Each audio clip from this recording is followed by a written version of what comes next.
देश में महंगाई जो है वो आसमान छू रही है। सोचिए इसी देश में कभी महंगाई डायन खाए जाते गाना बना था। आपको नहीं भरोसा है तो जाकर ज़्यादातर जो मिडिल क्लास के लोग हैं, सोचिए जो लोग 1 लाख रुपए से ऊपर कमाते हैं उनकी तो हालत ख़राब है। जो 15,000, 20,000, 25,000, 50,000 से नीचे कमाने वाले लोग हैं उनसे पूछिए आलू का क्या रेट है, प्याज का क्या रेट है, टमाटर का क्या रेट है। चाय पत्ती 100 रुपए की चाय पत्ती 328 रुपए की हो गई है। चाय पर चर्चा करके सरकार आई थी। चीनी 60 के पार है, चाय पत्ती 300 के पार है, दूध 74-75 के पार है, पेट्रोल 100 के पार है, लेकिन इथेनॉल वाला शुद्ध वाला तो 170 में लेना पड़ेगा। तो सोचिए कि सरकार ने किया क्या है। स्कूल ये दिखाने नहीं दे रहे हैं। स्कूल में खाना बनाने वाली को 2,000 रुपये मिल रहा है। ये अभिजीत दीपके ने वीडियो शेयर किया है महाराष्ट्र से। तो सवाल है कि ये पैसा गया कहाँ। न स्कूल बने नए, न अस्पताल बने, न लोगों को नौकरियां मिल रही है। पुल सारे के सारे टूट रहे हैं, हाईवे टूट रहा है। ये जो लूट खसोट मची है देश में, ये इसीलिए क्योंकि टीवी अखबार सवाल नहीं पूछ रहा है। तो सवाल है कि ये सारे पैसे गए कहाँ। अच्छा, महंगाई में झूठ बोल रहा हूं। आप जाके पूछिए कि बाइक की कीमत कितनी हो गई है। जो मोटरसाइकिल पहले 60-70 हजार 1 लाख रुपए के मिल रहे थे, उनकी कीमत कितनी हो गई है। अरे साइकिल की बात कह रहा हूं। दिल्ली में साइकिल, नॉर्मल साइकिल खुद बीजेपी की सरकार ने 6,000-7,000 रुपए की खरीदी है। मैं शौकिया साइकिल की बात नहीं कर रहा हूं, नॉर्मल साइकिल जो बच्चों को देना है स्कूल जाने के लिए। तो सवाल है कि ये पैसे गए कहां जा रहे हैं। मनमोहन सिंह की जो इकोनॉमी थी उससे मोदी जी ने देश की इकोनॉमी कितना बढ़ाया है। न रोजगार है, न बुलेट ट्रेन है, ट्रेनों की हालत खराब है। सीएजी की रिपोर्ट है कि 400 लगभग स्टेशन पर न बढ़िया टॉयलेट है, न पीने का पानी है। और वो भी स्टेशन है जो आमदनी वाले स्टेशन है। तो ये सरकार कर क्या रही है। अब मैं बता रहा हूं ये सरकार क्या कर रही है। प्रधानमंत्री केयर फंड में 8,000 करोड़ रुपए पड़े हुए हैं और ये सब कंपनियों ने, धन्ना सेठों ने दिए हैं। अब ये धन्ना सेठों ने फ्री में तो दिया नहीं होगा। धन्ना सेठ कुछ देते हैं तो बहुत ज्यादा लेते हैं। बीजेपी के पास 10,000 करोड़ रुपए है अकाउंट में। उसके हर जिले में पार्टी के दफ्तर बन गए हैं। रांका ने कहा है कि इस देश में पीएम फंड का जो प्रयोग है 8,000 करोड़ का, वो एमपी और एमएलए के खरीद बिक्री के लिए हो रहा है। उसका आरोप है रांका का, जो कांग्रेस जनता पार्टी के प्रवक्ता हैं। अब इस सरकार ने क्या किया है सो सुनिए। 10 लाख करोड़ रुपए कंपनियों के राइट ऑफ किए गए हैं, माफ किए गए हैं 10 साल में। और बैंक वो पैसा हमसे आपसे ले रहा है, मिनिमम बैलेंस के नाम पर ले रहा है। अब तो पैसा निकालने और डालने पर पैसे कटेंगे। एसबीआई ने नोटिफिकेशन जारी कर दिया है। यूपीआई को लेकर बवाल थमा नहीं है। कहा जा रहा है कि यूपीआई से पेमेंट पर भी पैसा कटेगा, लगेगा। लेकिन निर्मला सीतारमण ने कहा कि नहीं, आम आदमी का नहीं लगेगा, सिर्फ कंपनियों का लगेगा। देखते हैं क्या होता है। सब दूध का दूध और पानी का पानी हो जाएगा, ज्यादा दिन छुपेगा नहीं। एयर ट्रेवल बढ़ गया, ट्रेन के टिकट के दाम, सरकार ने टैक्स बढ़ा दिया है, जीएसटी ले रही है। मतलब पैसे के सारे सोर्स खुल गए हैं। लेकिन काम क्या हो रहा है ये समझ में नहीं आ रहा है। महंगाई आसमान छू रही है। सोचिए जिनकी आमदनी 25 से 50 हजार के बीच है वो खून के आंसू रो रहे होंगे। अगर वो 4th टायर 5th टायर के सर डिस्ट्रिक्ट टाउन में भी रहते हैं तो उतनी ही महंगाई है। जाके प्याज की कीमत पता कीजिए, सरसों तेल की कीमत पता कीजिए, पनीर की कीमत पता कीजिए। हरी सब्जियों में तो आग लगी हुई है। सब कुछ महंगा हो गया है, सब कुछ, फल। तो ये हालात है देश में। चाय पत्ती, चीनी के दाम में रॉकेट की तरह बढ़ रहा है। अब टीवी वाले आपको बताएंगे कि चीनी खाने से नुकसान है। अब मैं बता रहा हूं मालामाल कौन हो रहे हैं।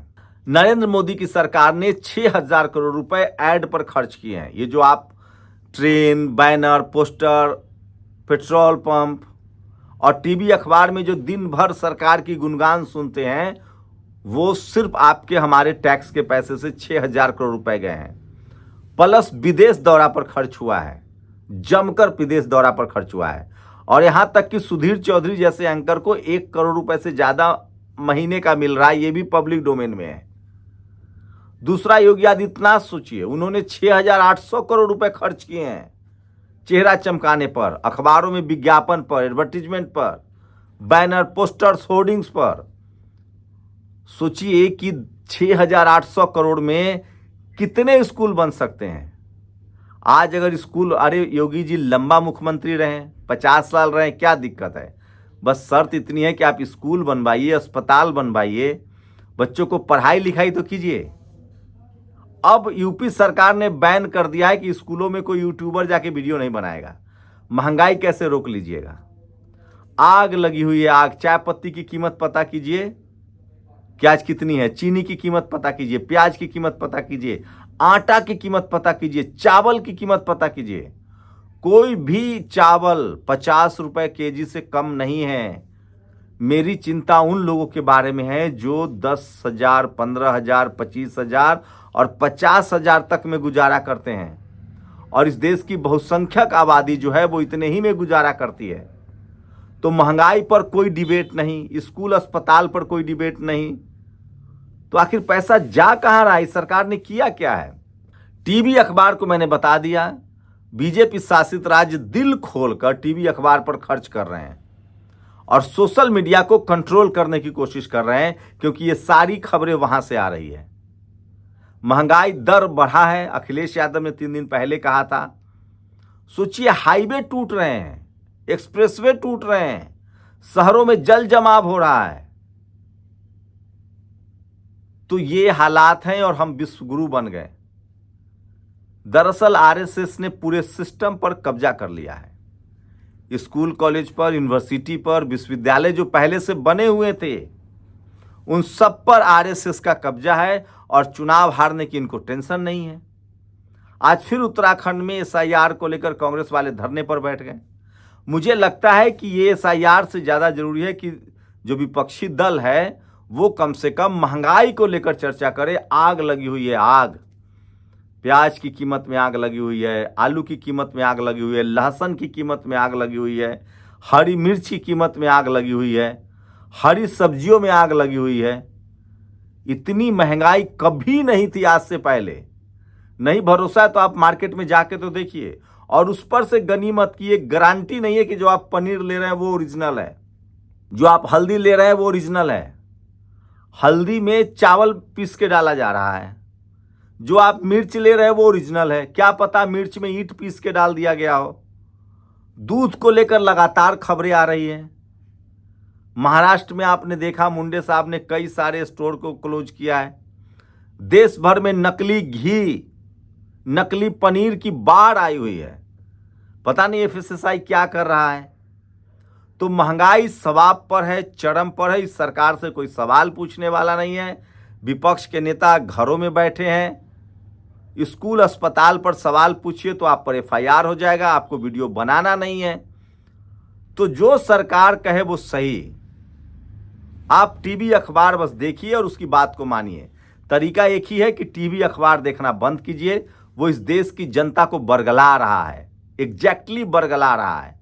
मैं फिर कह रहा हूं कि आप एक बार जाइए तो दुकान पर, साइकिल से लेकर मोटरसाइकिल, कार में तो ये स्थिति हो गई है, जो लोग कार खरीदने वाले हैं 10 लाख की कार, टैक्स जोड़ के, road tax, service tax, GST सब जोड़ के लगभग 19 का हो जा रहा है। 50% टैक्स सरकार ले रही है। तो जमकर टैक्स वसूला जा रहा है और जमकर प्रचार पर पैसा बहाया जा रहा है।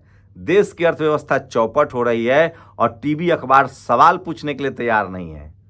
और मिड डे मील का बजट घट रहा है। बच्चों को नमक की जगह सर्फ खिलाया जा रहा है। बिहार के नालंदा में स्कूली बच्चे धरना देने के लिए मजबूर हैं। कहीं स्कॉलरशिप नहीं है, कहीं खाना नहीं मिल रहा है, कहीं टीचर नहीं है। और उन सब खबरों को दबाना है। बस टीवी अखबार जो है वो सरकार के साथ है और भक्त। पता नहीं कौन, ये लोग इतने अमीर हैं कि इनको असर ही नहीं पड़ता है। अपनी राय जरूर दीजिए। शुक्रिया। दस्तक की आपसे गुजारिश है कि अगर इसको बचाना चाहते हैं तो नेशनल दस्तक को सब्सक्राइब करने के लिए रेड कलर के सब्सक्राइब बटन को दबाएं, फिर बेल आइकन की घंटी दबाएं। नेशनल दस्तक को बचाने के लिए बहुत जरूरी है कि हर खबर को शेयर करें, लाइक करें, कमेंट जरूर करें।